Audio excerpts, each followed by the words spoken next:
Greetings. I'm Captain Kevin Smith, and I am here at the Yanks Air Museum in Chino, California. Now, I'm standing next to an F11 Tiger, and this was the beginning of the supersonic era.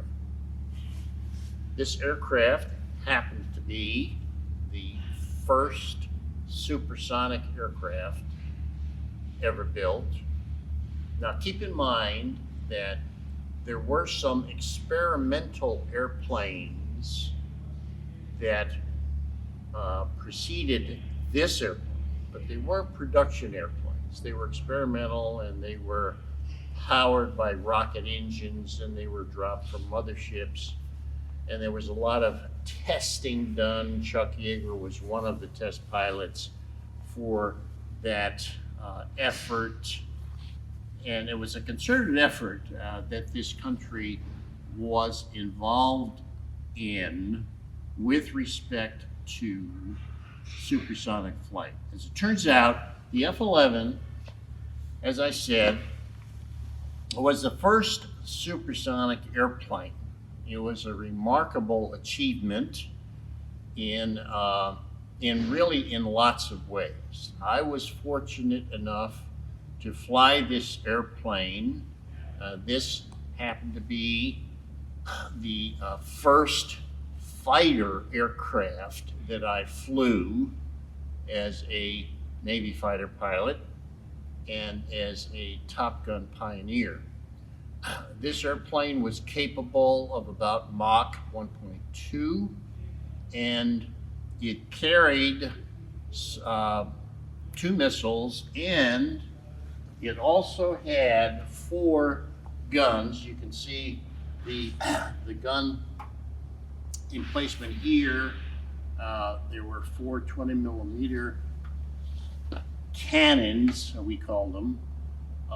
That was the main weapon system for this aircraft. And this aircraft was your typical lightweight fighter. It was in fact carrier capable, and it was carrier based for a short period of time, superseded by airplanes that were a bit faster and had more endurance. Nevertheless, this airplane was in fact a trailblazer.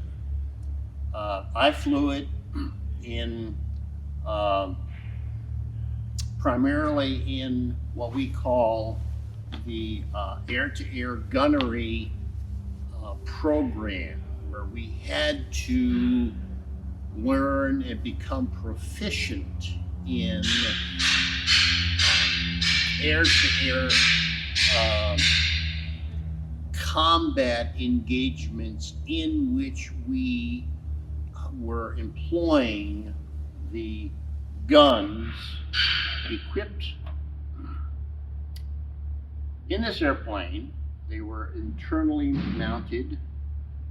There was a very little aerodynamic drag associated with the weapon systems that we had. Made the airplane extremely fast, and it was a very agile airplane, highly maneuverable, and as it turns out, it was actually a joy to fly. I remember how wonderful it was to fly this airplane. It was, of course, very responsive, but it wasn't unpredictable. If you treated it well, it actually performed extremely well, and it was very, very effective and very predictable for pilots like me. And I was a young pilot at the time, didn't have a lot of experience, but I found it to be a joy to fly. I was really quite enthusiastic about flying it. I loved to fly it. And my memories are very, very enjoyable in remembering how wonderful it was to fly this airplane in all kinds of air combat situations. Now, there's a really fascinating tie-in here with what we call the Top Gun initiative. Now, the Top Gun 2 movie is about to be released. It is a very well-known movie. Lots of people are anticipating it. Now, I was a Top Gun pioneer.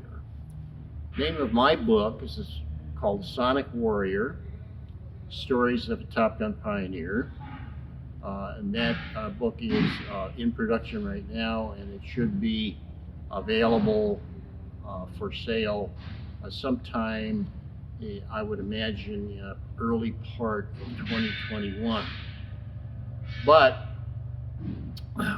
if you look at this whole issue related to close-in air combat and trying to develop proficiency in the air combat arena, utilizing primarily guns, this airplane, the F11 Tiger, represents really the beginning of that initiative, because the F11 Tiger was primarily a guns platform, and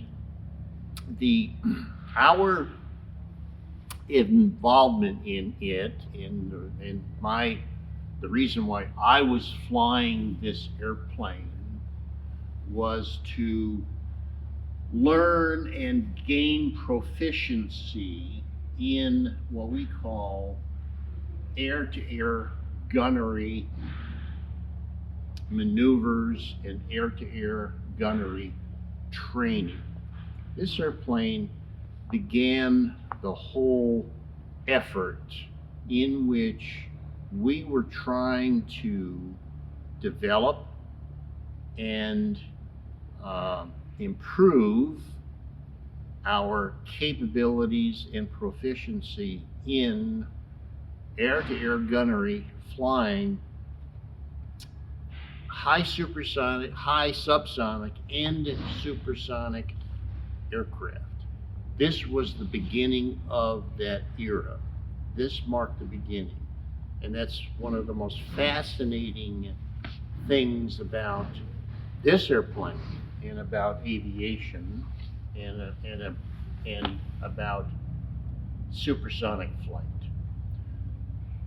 The F-11 Tiger was the beginning of the supersonic era. This is where it all began. And I think it should be recognized that this was a remarkable achievement. It was built by Grumman Aircraft. Things that they did with this airplane had never been done before. So it was a breakthrough design. It was remarkable in that it was successful, and it didn't fall apart. It didn't break up in flight. It was a very successful effort. From this effort, we learned an enormous amount, not only aerodynamically, but we learned a considerable amount as pilots and as operators. We learned the best way that we could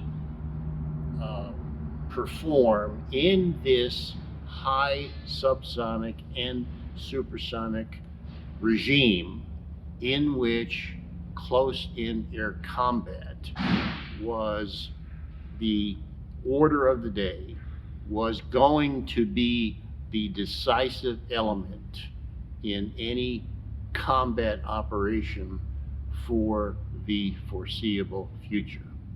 Thank you. Hello again, I'm Captain Kevin Smith. Now we are standing behind the F-11 Tiger. I flew this airplane. I actually flew this very airplane as a young fighter pilot, learning the art and science of aerial combat. I want to point out a few things about this airplane, really quite remarkable. And of course, did have an afterburner. You can see the big exhaust pipe that handled the afterburner, which increased the thrust quite a bit so that it could actually go supersonically. It was a high subsonic as well as a supersonic airplane. This happens to be the F11 Tiger, the world's first supersonic aircraft. Here you can see underneath it, that's where the tail hook mechanism is in fact located for carrier operations. Now I want to point out a few things aerodynamically, which is really quite remarkable. There was a number of breakthrough designs for this airplane, and it represented pretty much a long stream of successes, but this is where it all began. This is where we were able to figure things out, not only aerodynamically, but of course, operationally as well. This is the tailplane. We call this the unit horizontal tail, UHT for short. But it had a unique feature to it. And the unique feature was that the tailplane needed to be fairly small, so it did not produce a lot of drag. However, with a smaller tailplane for low-speed flight, it also had to deal with that situation. And so there are often compromises that are employed when we are dealing with this particular control device. This aircraft happened to have a hinged mechanism to improve its aerodynamic performance at low speed.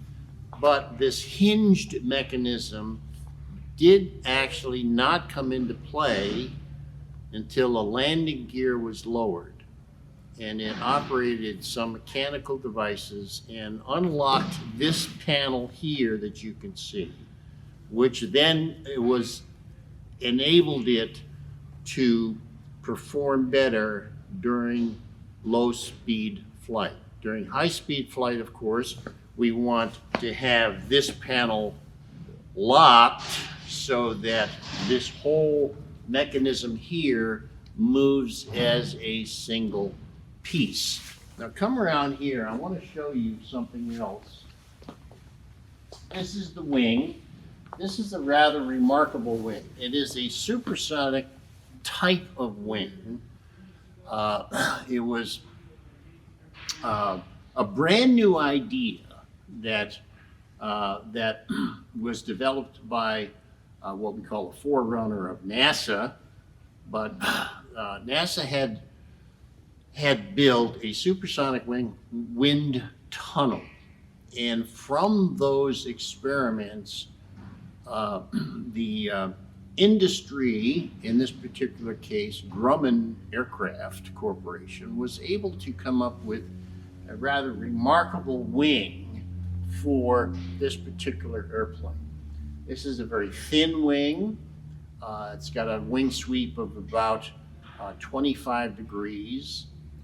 It is in fact capable of supersonic flight, relatively easy as it turns out. And the other thing about this wing is that it has full span flaps. Now you can see I have my hand on the back of the wing, which also is the flap mechanism, and it is full span. It runs the whole length of the back of the wing. And it needed to be full span because it was a fairly high wing loading airplane, and they had to have full span flaps to get the low landing speeds for carrier operations. The other thing about this is that because it has full span flaps, there is no room for ailerons, and so it did not employ ailerons for roll control. It utilized what is also called spoilers. These are flight spoilers. It used spoilers for roll control exclusively. And that was another rather unusual feature about this aircraft. If we go around to the front of it, I wanted to show you something about the wing from the front on shot. A remarkable aerodynamic feature of this airplane, and you can actually see it. It's called the area rule effect. It has to do with the fuselage of the airplane.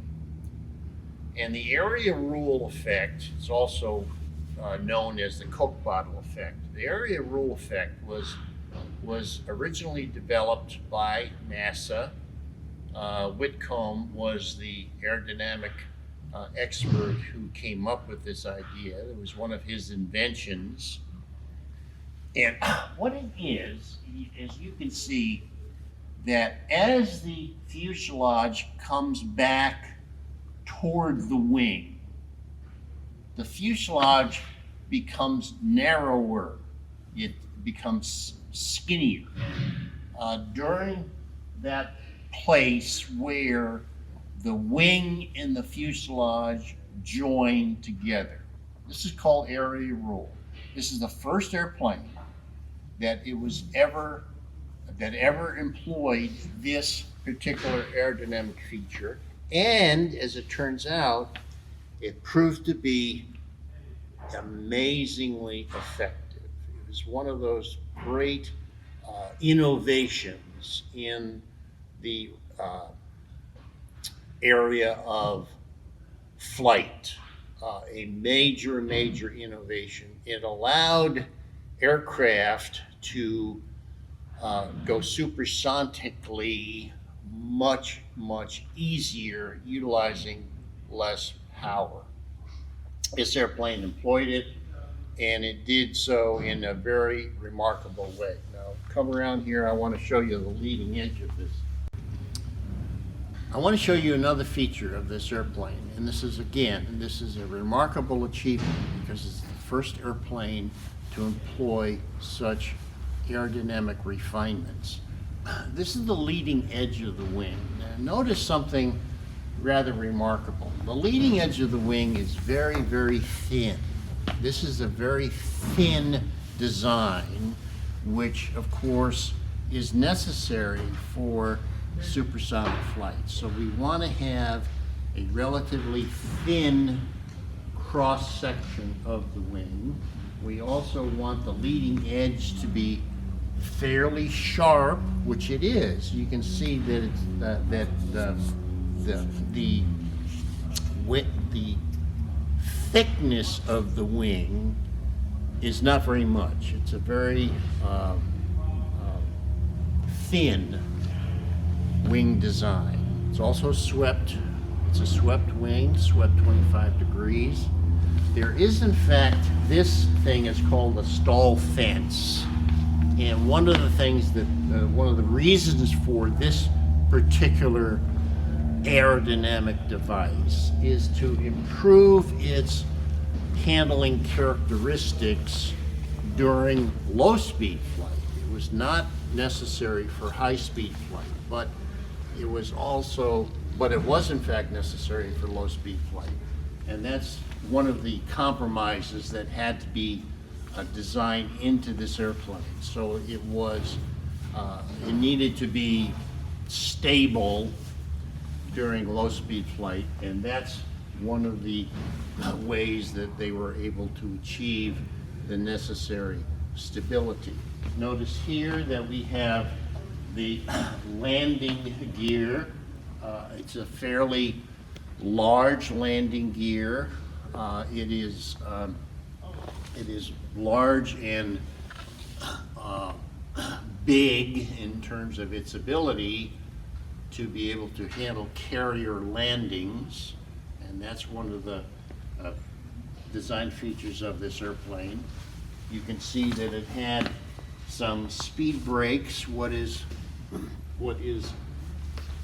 extending below the belly of the airplane is, we call them speed brakes. They are used so that we can slow the airplane down quickly, and you notice that we have speed brakes back there by the main landing gear, but we also have speed brakes up here too. So we had speed brakes in two areas of the two locations on the airplane, which enabled it to slow down rather quickly when we needed to. Here you can see the gun ports that we have just below the intake of the airplane. This is a panel that was designed after a number of wind tunnel tests proved that we needed to separate the wind coming over the forward area of the fuselage. We need to separate it somewhat, and that's the reason for this panel. It improved the quality of the air going into the engine.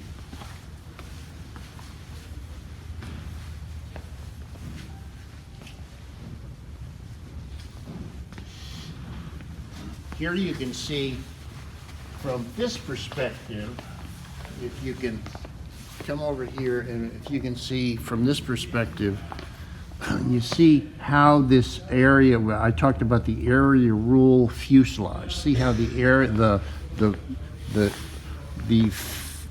thickness of or the diameter of the fuselage is reduced in the area in which the fuselage and the wing join.